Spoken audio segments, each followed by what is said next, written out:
ಬಂದ್ರು 1 2 3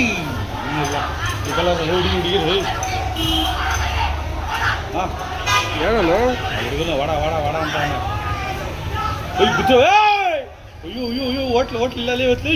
ದಿವಸ ಹಿಡ್ಕೊಳ್ಳೋ ಅಯ್ಯೋ ಏನು ಅಂಕಿತ್ಲಾಡ್ತಾರೆ ಇವರು ಕೇಳೋದವರು ಯಾರು ಹೊಡಿತಾರೆ ಯಾರು ಬಿಡ್ತಾರೆ ಗೊತ್ತಾಗಲ್ಲ ಅದ್ರಾಗ ಹೋಟ್ಲ್ ಒಳಗೋಗ್ಬಿಡಾಗ ಹೊರಲಿ ಟೂಲ್ಸ್ ನೋಡಲ್ಲಿ ಟೂಲ್ಸ್ ಇಲ್ಲಿ ಕೈಗ್ಲೇ ನೋಡಲ್ಲಿ ಟೂಲ್ಸ್ ಟೂಲ್ಸ್